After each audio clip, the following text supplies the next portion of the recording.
My blood ran cold when I saw how my husband exacted retribution on my paramour for my infidelity. What if the love you thought was unbreakable burned to ashes in a single fiery moment?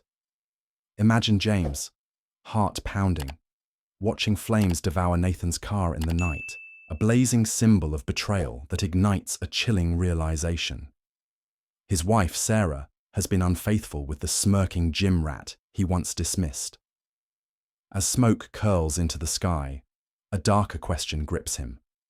How far will James go to reclaim his dignity? Racing into their home, he finds clothes strewn like evidence of a crime, leading to their bedroom where muffled giggles betray Sarah and Nathan's brazen affair. Will James unleash his rage, or is he plotting a revenge so precise it will leave them reeling? The air crackles with suspense as he slams open the door, confronting a scene that could shatter him or forge him anew. What secrets has James uncovered that could turn Sarah's deceit into her downfall? This isn't just a confrontation. It's the spark of a calculated war, where every lie Sarah spun is about to be torched. Buckle up, because James's next move will sear through their lives, leaving nothing but the truth in its wake. The flames swallowed the car whole, thick black smoke twisting into the night sky. The heat pulsed against my face as I stood frozen, my brain refusing. To catch up, that was Nathan's car. It took me less than a second to put it all together. Sarah's gym buddy. The guy she swore was just a friend, the one I'd seen in our driveway before, smirking, like he belonged here. My heart slammed against my ribs as I turned toward the house. The door was unlocked. My feet barely touched the floor as I pushed inside. Breath-short blood, hot clothes were everywhere. A man's shirt draped over the couch jeans, crumpled near the stairs.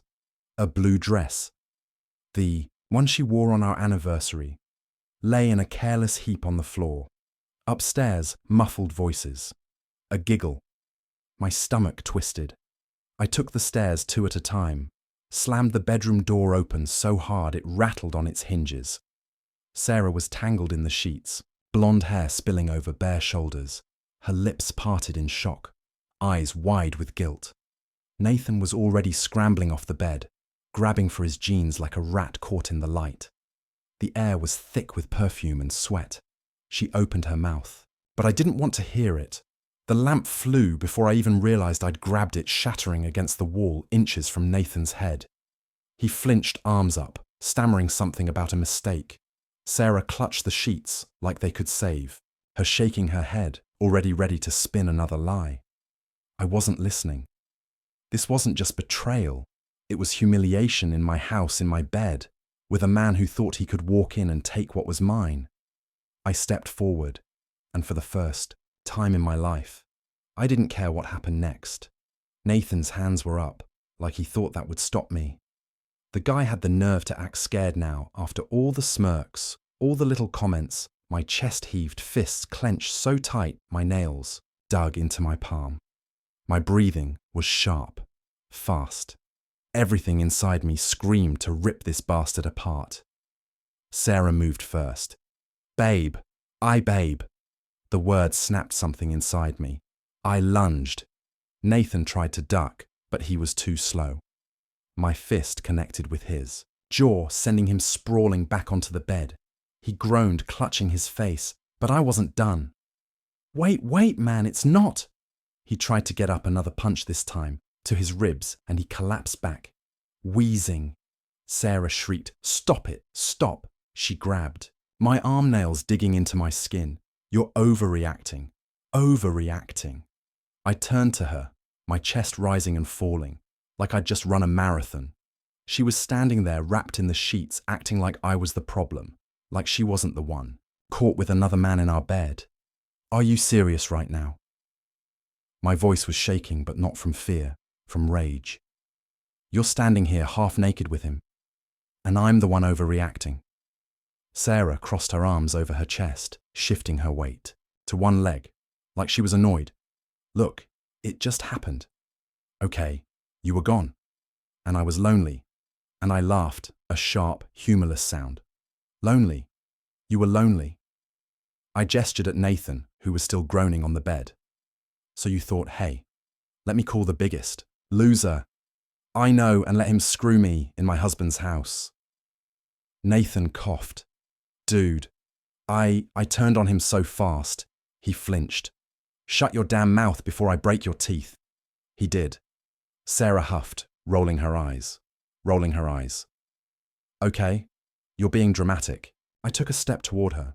I walked in on you, cheating in my house in my bed, and you have the audacity to act like it's nothing. She sighed like this whole thing was exhausting for her. I mean, come on, what did you expect? You're always working, always away. I needed attention, and Nathan was just there. She shrugged, like this was a minor inconvenience. Like I had caught her sneaking a cookie before dinner. Something inside me snapped. Not in an explosive way. No yelling. No punching. Walls, just cold ice in my veins. My whole body felt lighter. Like I had just realized something incredibly simple. I didn't love her anymore. I thought the pain would crush me, that I'd fall apart under the weight of it. But standing there looking at her, I felt nothing but disgust. I let out a slow breath. Get out. Sarah blinked what I pointed to the door. Both of you out now. She scoffed. Are you serious? You're kicking me out. I'm kicking both of you out, I said evenly. Get your things. And leave. Leave. Nathan sat up, rubbing his jaw. Dude? I don't think I grabbed him by the collar, yanking him to his feet. I don't care what you think. Get out before I change my mind about letting you leave in one piece. He nodded, frantically stumbling. As I shoved him toward the door, Sarah stayed planted where she was. This is my house too, she snapped. Not anymore. Her mouth opened, then closed.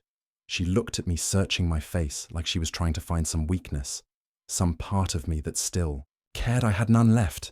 She exhaled sharply, grabbing the dress off the floor and yanking it on. Fine, she muttered. But you're going to regret this. I smiled. Not a chance. Nathan was already halfway down the stairs. Sarah followed, stomping like a spoiled brat.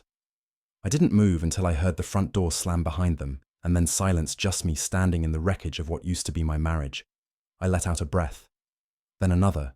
My hands were still shaking. My whole body was still wired, adrenaline buzzing under my skin. But I felt calm. This wasn't the end. Not by a long shot. Sarah thought she had won. That she could just walk out and get away with it. She had no idea what was coming. I stood there in the empty house, the walls echoing with the silence they left behind. The sheets were still tangled from their little escapade, the scent of cheap cologne and her perfume still hanging in the air. My hands trembled. My jaw clenched so hard it ached. This wasn't over. Not by a long shot. I wasn't the type to sit around and cry over betrayal. No, I had spent years providing, building, sacrificing, and she threw it all away for a loser who drove a second-hand Camaro and probably couldn't spell the word commitment she wanted to. Play games, fine, I'd end the game before she even knew it had begun. I grabbed my phone and made the first call. Hey Tom, I need a favor. Tom was my divorce attorney's older brother, a guy who specialized in corporate takedowns, but he loved getting involved in personal cases just for the thrill of it. Within 5 minutes, I had everything I needed. Sarah wouldn't see a cent from me. I had protected my assets long ago, thanks to a little prenup she'd signed without a second thought when she was too busy flaunting the diamond ring I had put on her finger. Then I made the second call. Yo, Chris, you still got access to the gym security feeds? Chris was the manager at the fitness center where Sarah claimed to be getting back in shape. I had a gut feeling. Her training sessions involved a lot more sweating than cardio workouts. Chris was hesitant at first, but a little push and the reminder that Nathan had been trash-talking him behind his back sealed the deal. 30 minutes later, my inbox pinged with video files. I pressed play. There she was, my wife, wrapped around Nathan like a damn prom date behind the squat racks, kissing, whispering, sitting on his lap in the break room. My blood ran cold, but I kept my head clear. This was evidence. evidence I could use. Sarah had no idea the war. She just started the setup. An hour later, my plan was in motion. First, I packed all her belongings, clothes, shoes, makeup, everything, stuffed it into trash bags. There was no way I was letting her come back here even to grab a toothbrush. Then I changed the locks by the time she realized she was locked out. I'd already be 3 steps ahead. Next, I sent Nathan a text using Sarah's phone. "Hey babe, can we talk? Meet me at the place we always go. Need to clear my head." Classic manipulative. Just like something she'd actually say. 15 minutes later, I got a reply. "Of course, baby. See you soon. Red heart." I smirked. Perfect, the ambush. I arrived first, sitting in the farthest booth of the dimly lit bar where Sarah and Nathan thought they were being so discreet. I'd been here before alone while she was out with the girls. The bartender Dave gave me a nod. He knew the story by now. And then right on time, Nathan strutted in. He looked around expecting to see Sarah instead.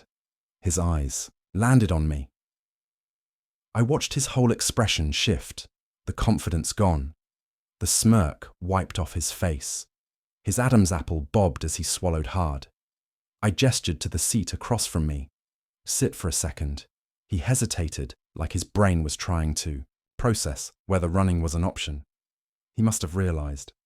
It wasn't, because with a stiff nod, he lowered himself into the chair. He tried to play it cool. "Look, man, I slid my phone across the table. The screen lit up with a paused frame. Sarah, in his lap, her arms around his neck. His hands were exactly where I thought they'd be. He went pale. I leaned in, voice low. "You're going to do exactly what I say, or I promise you'll regret ever stepping foot in my house." Nathan's eyes darted, around like a rat, looking for escape. Man, I swear I didn't mean for it to happen. Like this. I cut him off.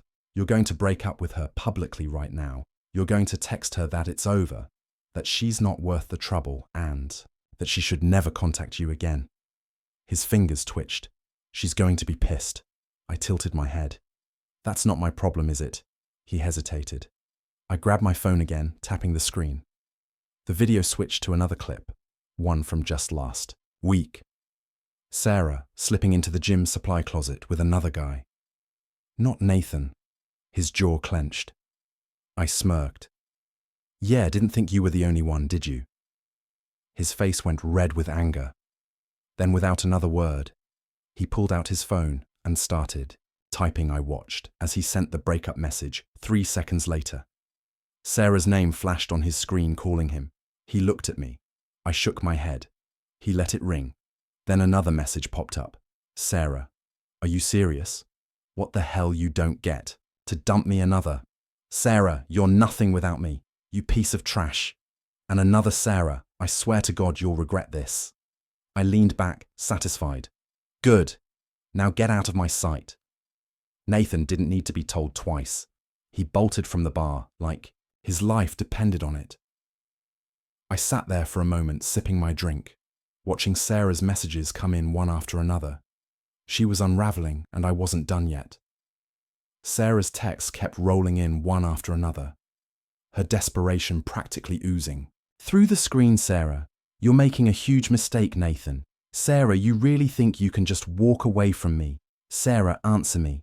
I chuckled, swirling the whiskey in my glass as the bartender, Dave, shot me a look. "Bad night?" he asked, already knowing. The answer, "Nah," I said, smirking. "Best night in a long time." I let the phone vibrate itself to death on the table before finally picking it up. I tapped into Sarah's contact and fired off a single message. "Me, I know everything. Hope it was worth it." Then I blocked her. I could almost picture the explosion happening on the other end, her pacing, cursing, throwing things in a blind rage. Sarah had always been a control freak. She loved playing people, bending them to her will, making them dance too. Whatever tune she felt like playing that day, and now she had lost all control. I downed the last sip of whiskey, placed a few bills on the bar, and walked out. I had work to do. The aftermath hits her the next morning. I got the call I'd been expecting. Sarah not on my phone, she was still blocked. No, she had to get creative, caller ID, unknown number. I let it ring twice before answering, speak for the first time in years. She sounded nervous. We need to talk. I almost laughed. Talk about how you got caught screwing around. She sucked in a sharp breath. Don't be childish. Let's just sit down. Like adults. I scoffed. You had your chance to be an adult when you were spreading your legs for Nathan. But sure. Sarah, let's talk. Let's talk about how you're not getting a damn dime from me. Let's talk about how you're locked out of the house. Let's talk about you can't do that. She snapped all pretense of calm.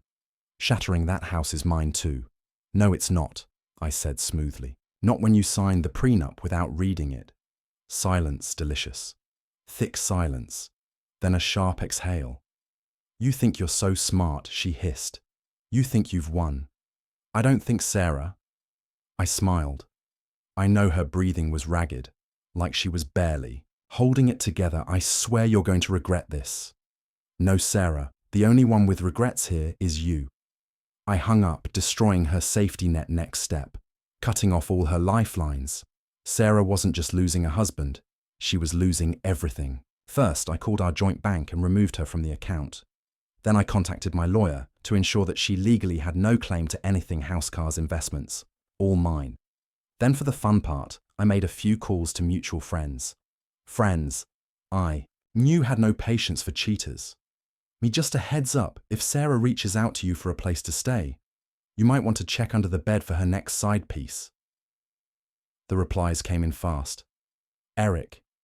No F asterisk. Asterisk in way she did that to you. What a snake, Tasha. I knew she was shady. I'll spread the word. She's not getting any sympathy from me, Ryan. She's done.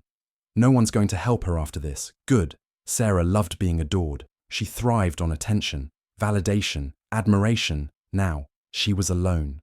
The public meltdown. 2 days passed. The silence was bliss. No screaming, no lying, no sneaking glances at her phone when she thought I wasn't looking. Then she snapped it. Started with a Facebook post, Sarah Thompson. Some people are so fake. After everything I've done, I get treated like garbage. Guess it's true what they say. Never trust a man who acts perfect. He's just hiding his true self. The comments were brutal. Lisa, didn't you cheat? Brandon LMAO. Imagine trying to play the victim when you got caught. Sophie, this is embarrassing, girl. Just take the L and go. She tried to fight back, replying to a few comments. But the internet doesn't forget. Screenshots of her gym affair started circulating. Someone even posted the security footage. By the next morning, she had deleted her account. I sat back in my chair, stretching my arms over my head. Checkmate, the last play. A week later, I got the final piece of the puzzle. An old co-worker of Sarah's, Jessica, sent me a message. Jessica. Hey, I don't know if you care, but Sarah is trying to move in with Nathan. She's begging him to take her back. I grinned. Is she now? Jessica sent another message. Jessica, he rejected. Her heart told her she was too much drama. I laughed out loud. Nathan, the same guy who thought sneaking around with another man's wife made him a big shot, had dumped her too. Now Sarah had nothing, no husband, no lover, no money, no home. I sent one final text using a burner number. Me, enjoy your new life, Sarah. You built it yourself. No reply, but I knew she saw it. I put my phone down, took a deep breath, and stepped outside. The sun felt warmer, the air fresher. For the first time in years, I felt free, and I wasn't looking back. The silence was bliss. No more calls, no more screaming, no more fake apologies dripping with manipulation. Sarah had been wiped off the board for days. I felt lighter, freer. I didn't have to check over my shoulder. Didn't have to wonder if the woman lying next to me at night was secretly laughing behind my back. But I wasn't done yet. Sarah thought she could crawl back to Nathan, that maybe she could salvage some part of her old life. But when he tossed her aside, like the used-up toy, she lost it completely. It started with small things, a few unknown numbers trying to call my phone. I never answered. Then she tried showing up at my office. Big mistake. I was in the middle of a meeting when the receptionist buzzed me. Sir, your wife is here. She's making a scene. I leaned back in my chair, suppressing a grin. Ex-wife, right? Do you want me to call security? I checked the cameras there. She was standing in the lobby, wild-eyed, wearing some cheap hoodie like she hadn't slept in days. She looked nothing like the woman who used to strut around, acting like she owned the world. It was pathetic. I grabbed my phone and made a quick call. 2 minutes later, 2 security guards escorted her out, kicking and screaming the next time she tried. I had already put a restraining order in place. Sarah Thompson was officially locked out of my life. Her public downfall, her desperation only made her spiral harder. She tried another. Social media, stunt claiming I had abused her, that I was controlling and financially manipulative. Too bad for her. I had receipts, screenshots, bank statements, messages from her to multiple guys. Some from long before Nathan. I didn't even have to post them. My friends did the work for me the moment she started playing the victim. The floodgates opened. Jessica girl, sit down, you cheated. Take the L. Ryan, didn't you say your husband was too nice? LMAO, guess you miss him. Now Anna, oh honey, if you're going to lie, at least try harder. She deleted her post in less than an hour. By the time I checked her account again, she was gone. Rock bottom, 2 weeks passed. I had almost forgotten about her. Then the final update came in a buddy of mine. Ryan sent me a text, Ryan yo, you're not going to believe this. I raised an eyebrow. Me, try me. He sent a screenshot. It was a GoFundMe link. Sarah Thompson. Starting over fund. I clicked it. She was begging for money. The description was pure comedy. Gold, after a difficult and unexpected divorce, I have been left without a home or financial security. I need help getting back on my feet and finding a place to live. Every dollar helps. 0 donations. I burst out laughing. She was truly, completely, utterly done. No friends, no family willing to help her. No more safety net. Just consequences. My final move that night. I sat back in my chair, sipping a glass of whiskey. I pulled out my phone, and for the first time since this whole disaster started, unblocked her number. Her name popped up on my screen. I typed out one last message. Me, you don't deserve a fresh start. You deserve every single thing that's happened to you. Have a nice life. Sarah blocked. I exhaled, feeling the last of her grip on my life finally shatter. Sarah Thompson was nothing but a memory now, and I had never felt better for the first time in years. I had peace, no more lies, no more late nights, wondering if the woman next to me was really where she said she was. No more gut-wrenching doubts, just silence, and I loved it. Work was smoother. My workouts felt better. I even started going out again, meeting new people, testing the waters of what life could be like without a cheating parasite, sucking the energy out of me. But snakes don't just disappear, they slither back when they're starving. It had been over a month since I'd last heard anything about Sarah. I assumed she had finally crawled into whatever gutter she belonged in. Then one evening, I got a text from an unknown number. Unknown. Hey, can we talk? I stared at the message for a second, feeling zero emotion. I knew exactly who it was. I didn't reply. A few minutes later, another message. Unknown. I just need to see you, please. She had to be joking. I blocked the number without a second thought and tossed my phone onto the couch. But it didn't stop there. The next morning, I stepped outside to grab my coffee order from the porch, and there she was, Sarah, sitting on the steps of my house, like she belonged there. Her hair was a mess. The once flawless face that used to demand attention now looked tired, hollow. She was wearing an oversized hoodie, probably stolen from one of her many friends. For a second, she just looked at me, eyes glossy, like she wanted to cry. I took a slow sip of my coffee leaf. She swallowed hard. Can we just... No, she hesitated. I don't have anywhere to go. I stared at her. Deadpan sounds like a you problem. Her lips trembled. I made a mistake. I actually laughed, a real genuine laugh, a mistake. I gestured toward the street. Oh, which part? The part where you humiliated me. The part where you got caught screwing another guy in our bed, or maybe the part where you tried to play the victim when everyone turned against you. She shifted, wrapping her arms around herself. I didn't mean for things to go this way. I rolled my eyes. Yeah, I bet, let me guess. You thought you'd get away with it, that I'd just forgive and forget. Like some spineless idiot. She bit her lip. I miss you, I smirked. There it was, the final desperate play. You don't miss me, Sarah, I said, stepping forward. You miss the life I gave you, the comfort, the security, the house, the money, the status. You don't miss me. You miss what I provided. She shook her head. That's not true. I cut her off, Sarah. I looked her dead in the eyes. I don't want you. You mean nothing to me. The words hit her like a slap. Her eyes widened, lips parting as if she couldn't believe I actually meant it good. I leaned in slightly, lowering my voice. Go. Crawl back to one of your boyfriends. Oh, wait, they don't want you either. Do they? Tears pooled in her eyes. But I felt nothing, she whispered. You were the best thing that ever happened to me. I smiled. I know. Then I stepped back and shut the door in her face. I didn't watch her leave. Didn't check if she was crying, if she was angry, if she was standing there waiting for me to change my mind. Because I didn't care. Sarah Thompson was out of my life for good.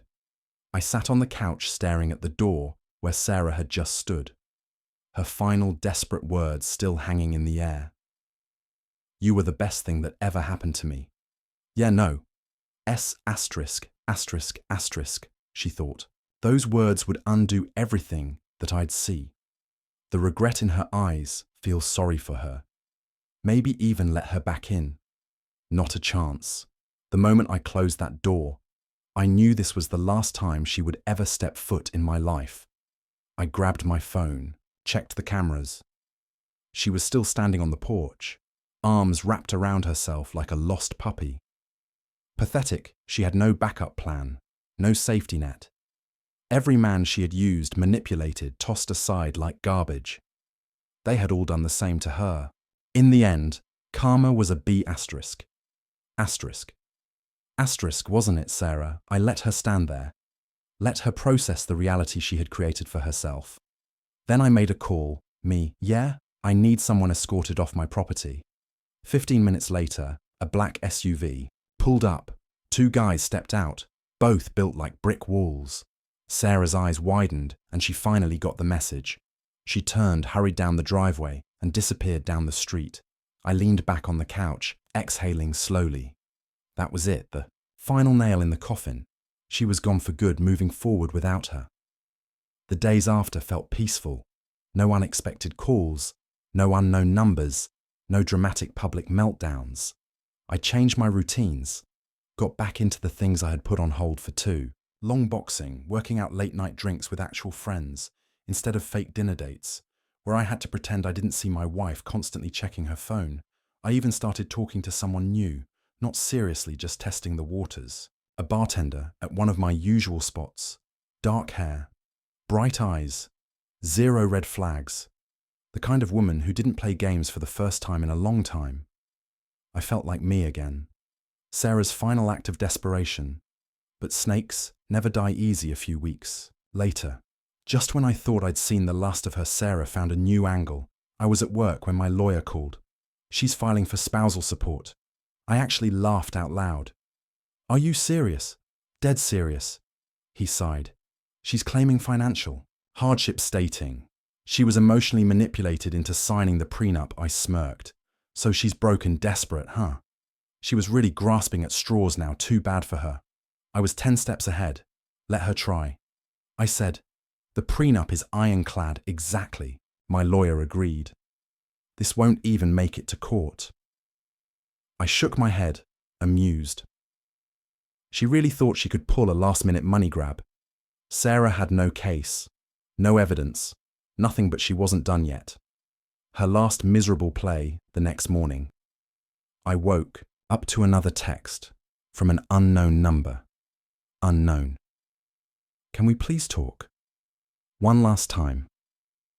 I stared at the screen for a second, then did something I hadn't done in a while. I replied me, "There's nothing left to say." Her response came fast. "Sarah, I messed up. I know that, but I've changed. I just need help getting back on my feet." I smirked. There it was. The real reason she was reaching out. She didn't miss me. She missed what I could do for her. Me.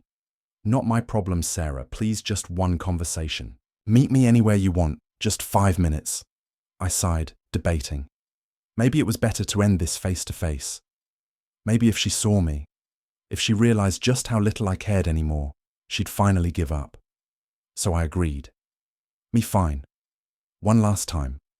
The final goodbye." We met at a small cafe, one that used to be her favorite. She was already there when I arrived, sitting at a table in the corner, looking smaller than I remembered. She forced a smile when she saw me. "Hey." I sat down, saying nothing. Her hands fidgeted on the table. "You look good." I leaned back in my chair. Cut to the chase, her lips pressed together. I just want to say, "I'm sorry." I tilted my head, unimpressed. "For what exactly?"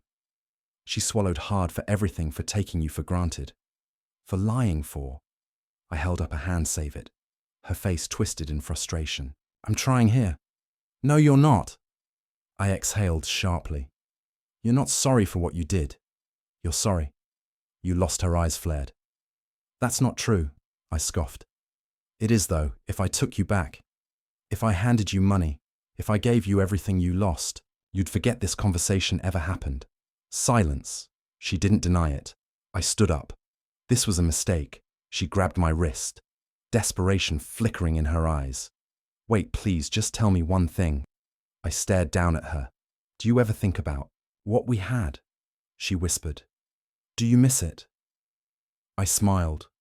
Not a warm smile, a cold final one. "No." I said simply, "Not even for a second." Her face crumbled.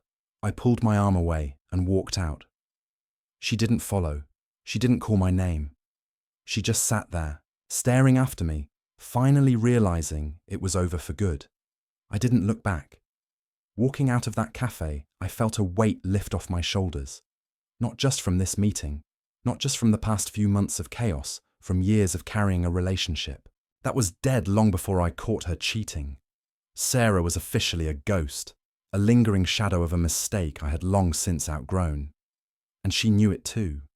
There were no more texts, no more calls, no more last-ditch attempts to weasel her way back. Into my life, that cafe meeting had been her final gamble, and when she saw my eyes, saw how completely indifferent I was, she knew she had lost for good, rebuilding myself. The funny thing about leaving behind a toxic person is that you don't realize how much space they took up in your mind until they're gone for the first time in years. I started focusing on myself. I rebuilt my habits, my routines, my life. I got back into boxing, the feeling of hitting a bag, the rhythmic sound of gloves slamming. Against leather, it grounded me, made me feel in control again. I upgraded my life, new wardrobe, new car, new home office setup that actually felt like mine. Little things that reminded me I wasn't living in her shadow anymore. And yeah, I started dating again. Nothing serious at first, just casual conversations. Meeting new people, rediscovering what it felt like to be appreciated. No trust issues, no paranoia, no hidden motives. For the first time in a long damn time, I felt free. Sarah's downfall. The final update. Months passed, life moved on, and then out of nowhere, I got the final update on Sarah. It came from Jessica, her old co-worker, Jessica. "You're going to want to hear this." I raised an eyebrow, leaning back in my chair. "Me? What's up?" "Jessica, Sarah got fired. It's bad." I smirked, me for what, being a terrible human. Jessica closed. She got caught stealing from the company. Some shady expense reports they called her in, gave her a chance to explain, and she completely lost it.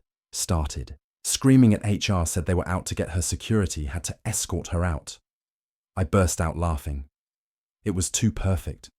She thought she was untouchable, that she could lie, manipulate, cheat her way through life forever. But reality, it finally caught up to her. She had lost everything. Her husband gone. Her lover dumped her. Her reputation destroyed her job, terminated all that was left, was the wreckage of the life she had ruined with her own hands. My last thought about her. I stared at the message. For a long moment then, I smiled. Not out of malice, not out of revenge, just satisfaction. She got exactly what she deserved. And me, I had never been better. I moved on. I thrived. I won. Sarah Thompson.